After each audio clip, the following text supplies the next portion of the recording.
program Ayo Belajar. Tentunya masih bersama kimia, karena kimia, chemistry for a better future.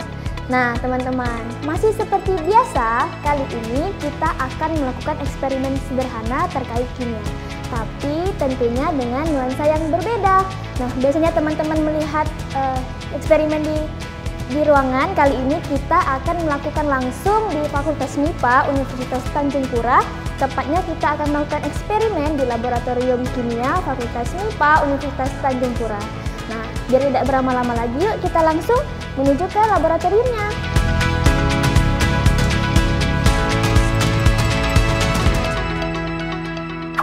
Nah, teman-teman, kali ini kita sudah berada di Laboratorium Kimia Fakultas MIPA Universitas Tanjung Pura. Nah, tapi seperti biasa untuk melakukan eksperimen, saya tidak sendiri. Saya akan ditemani oleh analis laboratorium Pak Yoga Pratama SSI dan dosen Fakultas MIPA Universitas Tanjung Pura Pak Afgani Jayuska SSI MSI. Halo Pak. Halo. Ya, halo juga. Bagaimana kabarnya nih Pak? Alhamdulillah sehat. Terima kasih sebelumnya ya Pak ya sudah mau bergabung di program Ayo Belajar dan memberikan ilmu atau eksperimen kepada pemirsa di rumah. Mungkin sebelum kita mulai, mungkin Bapak Yoga atau Pak Ahwani boleh jelasin apa yang akan kita lakukan di eksperimen kali ini. Eksperimen pada kali ini adalah kita melakukan destilasi minyak atsiri dari bahan serai yang menghasilkan minyak ke depannya. Nah, jadi alat yang kita butuhkan adalah heating mantle, kemudian adalah labu untuk meletakkan serai dan juga air atau aquades, dan kemudian kita juga membutuhkan kondensor sebagai bahan untuk mengkondensasi dari air dan minyak. Kemudian diperlukan juga ada statif, kemudian pompa. Dan lalu untuk alat berikutnya adalah pemisahan yang ada di sisi sebelah sini, adalah pemisahan antara air dan minyak, dan kemudian kita mendapatkan tujuan akhirnya adalah minyak murni. Nah, seperti itu Kak Jubai. Jadi hari ini kita akan melakukan pemisahan minyak atsiri. Ya. Mungkin Pak sebelumnya biar teman-teman di rumah tidak bingung atau tidak penasaran terkait minyak atsiri, apa sih Pak minyak atsiri itu? Jadi minyak atsiri ini dikenal juga minyak terbang, atau kalau kita bahasa Melayunya adalah minyak angin. Oh, minyak. Nah, jadi kalau kita oles di tangan kita, tidak berapa lama kemudian dia akan menguap. Nah, kemudian untuk itu pengertian dari minyak atsiri. Jadi sumber-sumber minyak atsiri salah satunya adalah serai wangi. Ada juga yang lainnya, kalau ini berdasarkan daunnya. Kalau misalnya bunganya ada bunga ros, ada bunga melati. Kalau berdasarkan kulitnya ada kulit manis, ada kulit masoy. Kalau kayunya yang terkenal di kita di sini adalah kayu gaharu. Kayu gaharu. Nah, kalau misalnya minyak kayu putih yang familiar kita gunakan minyak kayu putih. Nah, yang minyak kayu putih bukan kayunya, tapi adalah daun dari pohon kayu putih tadi yang kita lakukan penyulingan seperti yang dijelaskan juga oleh Bang Yoga. Yang ini adalah serai wangi. Nanti kalau kita rubah jadi daun kayu putih, maka kita akan dapatkan adalah minyak kayu putih. Jadi minyak atsiri sebenarnya bahasa teman-teman minyak aromaterapi ya Pak ya? Bisa juga minyak aromaterapi karena digunakan juga untuk aromaterapi. Mungkin proses awal dari pembuatan minyak atsiri itu seperti apa Bang? Seperti apa Pak? Ya, yang jelas bagi kita di dalam produksi atau kita mendapatkan minyak atsiri itu kita menggunakan alat namanya distilasi. Apa itu distilasi? Yaitu adalah metode pemisahan bahan kimia berdasarkan perbedaan kecepatan atau kemudahan bahan tadi menguap atau titik didihnya. Kemudian tadi dijelaskan juga yang esensialnya tadi setelah penguapan butuh pendingin. Ini pendingin. Pendingin supaya uap yang panas tadi didinginkan dan dia kembali menjadi cair. Cairan tadi itulah yang nantinya ada mengandung air dan ada mengandung bahan kimia. Bahan kimianya tadi itulah yang minyak atsiri. Kemudian metode ini salah satu metodenya nih, salah satu metode. Kalau ibu-ibu di rumah ini dikenal dengan merebus. Nah, jadi bahannya direbus. Ada juga menggunakan sistemnya adalah kukus. Jadi dikukus, airnya yang dibawa, kemudian sampelnya di atas, sistem kokus atau hidro steam destilasi. Ada juga menggunakan uap air. Ini skalanya adalah skala lab, bisa skala besarnya bisa produksi. Makanya kita mendapatkan di apotek ada minyak serewangi, itu adalah skalanya bukan skala yang kecil gak gini, tapi adalah skala industri. Nah, lebih besar. Jadi minyak asiri ini sudah banyak digunakan di berbagai industri dan berpotensi besar banget ya Pak ya? Iya betul. Inilah yang mesti kita kembangkan, bukan hanya di bangku-bangku perkuliahan, tapi ini menjadi budaya. Budaya, kenapa katakan budaya? Salah satu minyak asiri ekspor Indonesia terbesar di dunia itu adalah minyak nilam. Minyak nilam, dan itu menjadi ikon Indonesia yang berasal dari Aceh. Berasal dari Aceh, minyak nilam. Kita ada potensi besar. Makanya ada peribahasa Melayu. Sudah gaharu cendana pula. Sudah tahu bertanya pula. Artinya apa? Gaharu itu banyak di kampung-kampung kita. Apalagi di Pontianak, Kuburaya, Sintang, Kopasulu, Melawi dan sebagainya. Dan banyak melakukan budidaya tadi. Dan kendala-kendalanya tentu ada. Kalau kita meningkatkan skalanya adalah skala produksi. Tadi Dek Zubai tadi, bagaimana keekonomisannya? Inilah yang tantangannya tadi, keekonomisannya tadi itu. Orang bisa memproduksinya, kenapa kita tidak bisa juga memproduksinya? Jadi untuk pembuatan minyak asiri kan Bapak sudah menjelaskan pengertian minyak asiri untuk potensi besar di industri dan skala rumah tangga dan sebagainya. Mungkin prosedur awal nih Pak yang dimulai dari mungkin perangkaian alat atau seperti apa untuk pembuatan minyak asiri ini Pak? Jadi bahan utama pertama yang kita miliki adalah serai wangi yang bisa kita dapatkan di tanaman-tanaman di rumah tangga ataupun lainnya yang sudah dipotong kecil-kecil. Kemudian yang kita siapkan adalah alat labunya, heating mantelnya, kemudian kondensor untuk sebagai pendinginnya.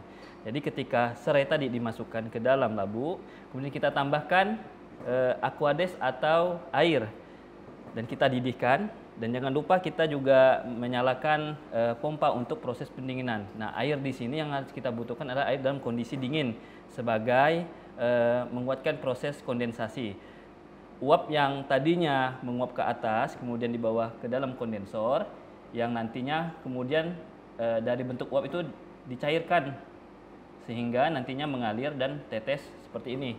Nah, hasil yang keruh ini dapat kita pisahkan kembali dengan menggunakan alat tambahan yang namanya corong pisah. Jadi antara air nantinya dengan minyak akan terpisah. Nah, masa jenis minyak itu umumnya ringan sehingga posisi minyak itu berada di atas dan air di bawah. Nah, ketika kita buka keran di posisi bawah ini, maka air keluar dulu yang kita tampung dan kemudian nanti minyak kita tampung juga. Nah, proses ini kemudian juga bisa dapat dimurnikan dengan penambahan bahan kimia yaitu natrium sulfat dan didapatkanlah minyak yang lumayan murni yang bisa kita lihat. Nah, skala ini ada yang dikatakan Pak Afghani tadi, skala industri yang bisa jadi bahan yang kita butuhkan saat ini sekitar 70 gram. Kalau skala industri bisa 3 sampai 15 kilo untuk sekali proses industri.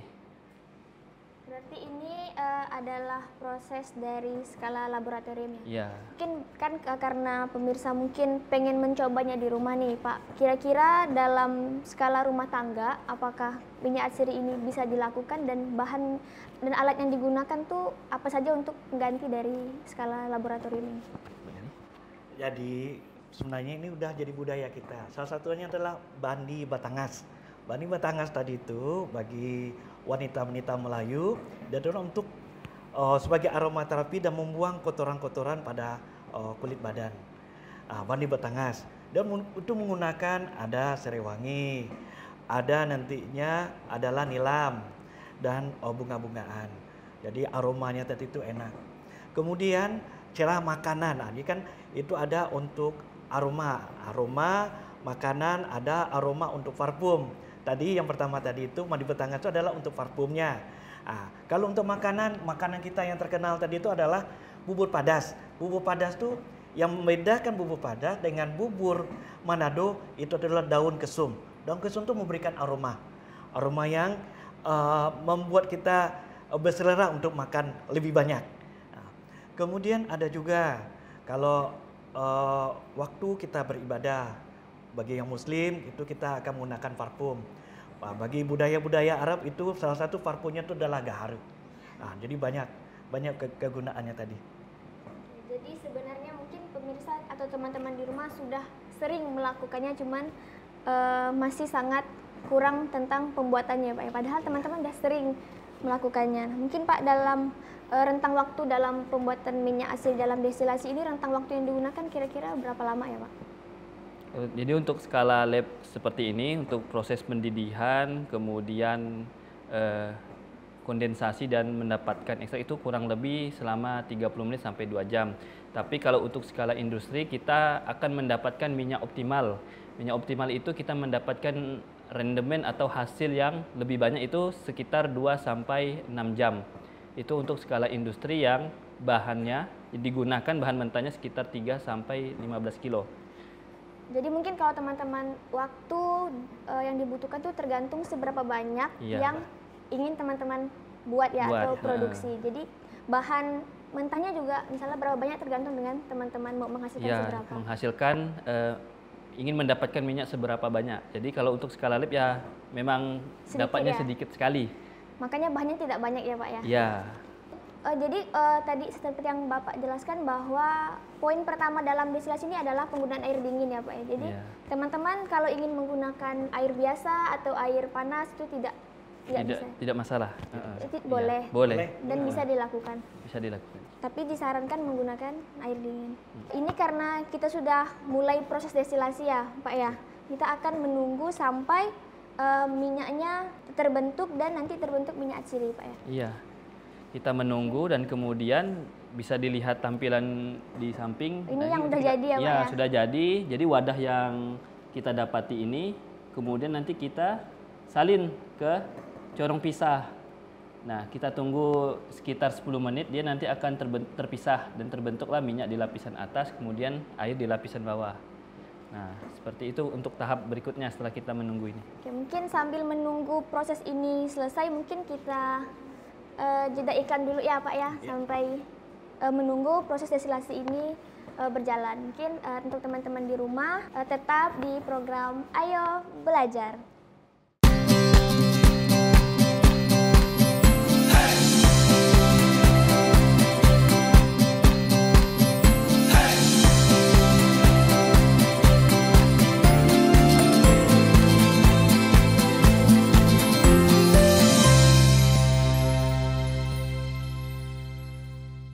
Semuanya, kembali lagi di program Ayo Belajar. Tentunya masih bersama Kimia, karena Kimia, Chemistry for a Better Future. Nah, teman-teman, seperti yang telah disampaikan sebelumnya, kita telah mendengarkan pengertian dari minyak asiri, bahan-bahan yang digunakan, serta langkah-langkah kerja dalam pembuatan minyak asiri ya Pak ya. Nah, mungkin setelah ini akan dijelaskan terkait proses terjadinya destilasi atau pembentukan minyak asiri dari proses masuknya bahan hingga minyak asiri itu terbentuk ya Pak ya. Mungkin boleh dijelaskan kepada teman-teman Pak.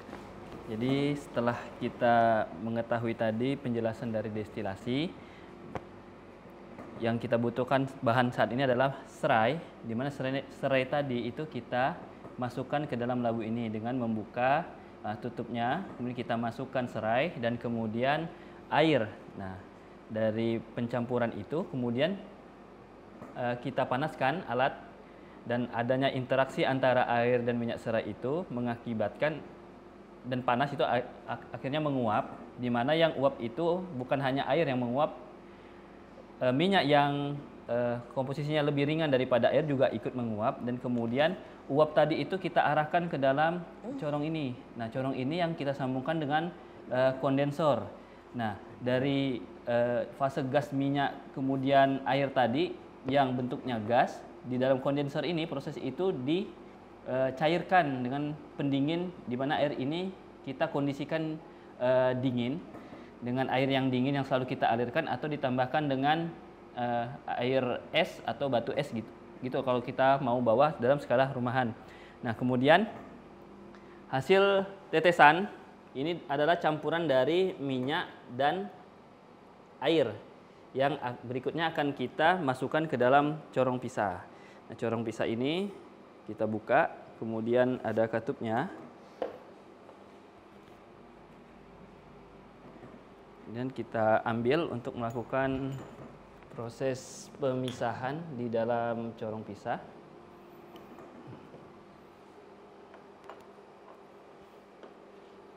Untuk melihat pemisahan antara air dan minyak yang dapat kita amati.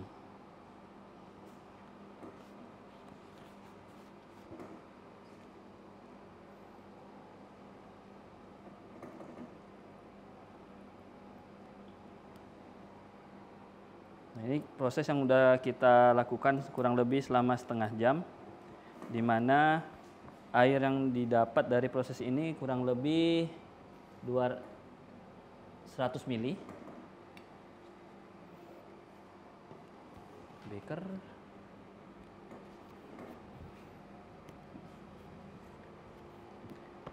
Nah, dari proses ini kita sudah mulai agak terlihat antara air dan minyak yang sedikit ya, karena yang kita masukkan serai itu sekitar 70 gram. Nah, ini sudah bisa kita pisahkan. Kemudian katup ini kita buka untuk mengalirkan air atau aquades terlebih dahulu untuk mengambil minyak di pemisahan yang di atas.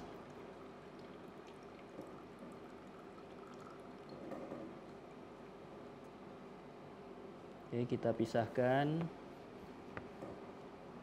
Ini mencari minyak serai.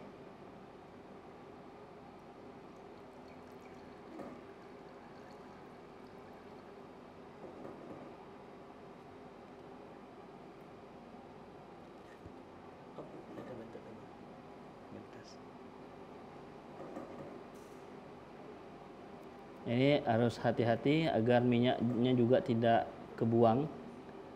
Jadi untuk proses pengambilan. Nah, dari ini udah mulai kelihatan minyak yang kita dapat dari proses destilasi.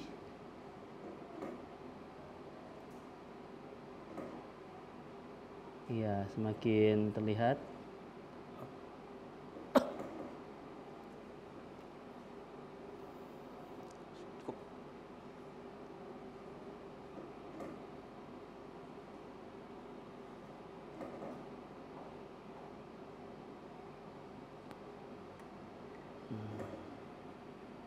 Jadi bisa kita tampung ke dalam vial atau botol yang lebih kecil untuk mendapatkan minyak tersebut. Nah, jadi ini proses minyak yang didapati dalam proses skala lab. Sedangkan yang di sebelahnya yang lebih banyak adalah skala industri. Ini dari proses penyulingan hingga proses pemisahan minyak yang kita lakukan dengan menggunakan alat tambahan yaitu corong pisah yang kemudian kita pisah tadi. Dari ini air yang didapati, kemudian ini adalah minyak yang kita dapat. Nah, demikian proses destilasi. Oke. Terima kasih Pak atas penjelasannya untuk teman-teman di rumah. Nah, jadi dari proses destilasi itu ada pemanasan ya Pak, ya, pemanasan, terus ada pendinginan yang disebut kondensor, terus proses penampungan minyak dan air yang didapatkan, pemisahan minyak atsiri. Barulah diperoleh minyak atsiri yang ingin teman-teman peroleh ya Pak ya. Oke. Kalau teman-teman mungkin di sini ya Pak ya, aroma serainya sangat amat terasa. Nah, mungkin kandungan apa sih Pak yang tergantung di dalam serai yang bisa membuat aromanya menyengat?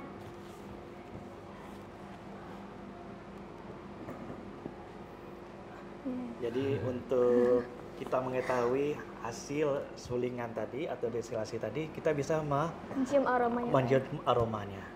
Nah, sehingga di dalam standar nasional Indonesia untuk minyak asiri dan jenis minyak asiri tadi itu bermacam-macam. Nah, khusus untuk serewangi. Jadi kalau untuk aromanya itu khas untuk serewangi, kemudian untuk warnanya mulai dari bening sampai ke kuning-kuningan. Begitu juga untuk kandungan kimianya. Nah, ini yang biasanya kita menggunakan alat kromatografi gas kromatografi gas spektromasa untuk menentukan apa kandungan kimia di dalamnya.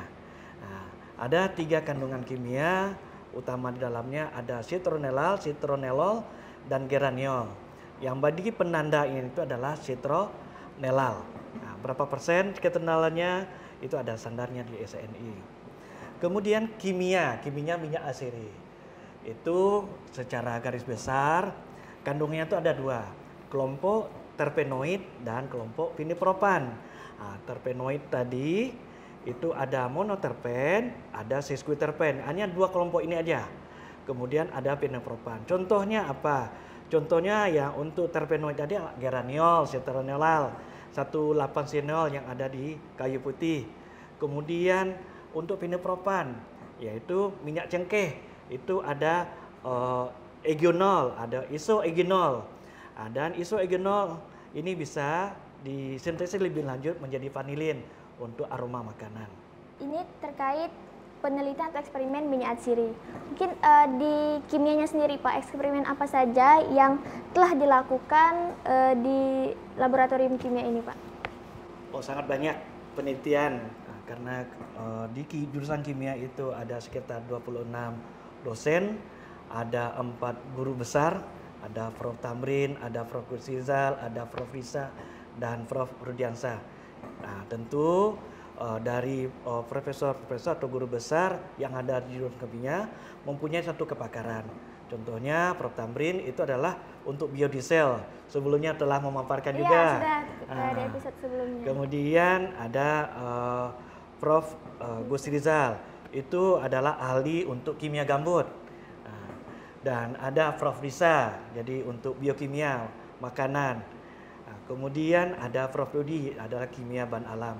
Dan bagian di sini adalah kimia bahan alam. Begitu juga untuk material, ada nanomaterial. Dan ada juga mengembangkan bermacam-macam terkait dengan penelitian kimia, terutama terkait dengan lingkungan, bagaimana bioremediasi dan sebagainya. Oke, terima kasih kepada Bapak Yoga dan Pak Afgani. Nah, mungkin seperti yang setelah teman-teman lihat bahwa kita telah melakukan eksperimen destilasi minyak asiri atau tadi seperti Bapak jelaskan kimia bahan alam ya Pak ya. Nah, jadi kimia asiri itu adalah minyak yang mudah menguap ya Pak ya, yang sering kalian gunakan di rumah seperti untuk aromaterapi, seperti untuk pengusir nyamuk ya Pak ya. Mungkin teman-teman sering menggunakannya di rumah dan sering mempunyai, tapi mungkin teman-teman tidak sadar ya Pak ya. Jadi ini proses sederhana dari pembuatan minyak asiri dan teman-teman bisa buat di rumah seperti metode-metode yang telah Bapak jelaskan seperti kukus ya Pak ya, dengan metode rebus yang disesuaikan dengan skala rumah tangga teman-teman. Nah, untuk produksinya sendiri mungkin bisa disesuaikan sebanyak apa yang teman-teman inginkan. Jika ingin mendapatkan hasil yang banyak, silahkan menggunakan bahan yang juga banyak dari bunga-bunga lain, misalnya Pak ya, bunga melati, bunga yang memiliki aroma menyengat seperti lavender juga ya Pak ya. Nah, mungkin terima kasih ya Pak atas waktunya telah hadir di sini dan berkenan untuk memberikan ilmu dan pengalaman kepada teman-teman di rumah. Mungkin sekian dulu ya Pak hari ini. Sampai jumpa di program Ayo Belajar berikutnya. Tentunya masih bersama Kimia, karena kimia, chemistry for a better future.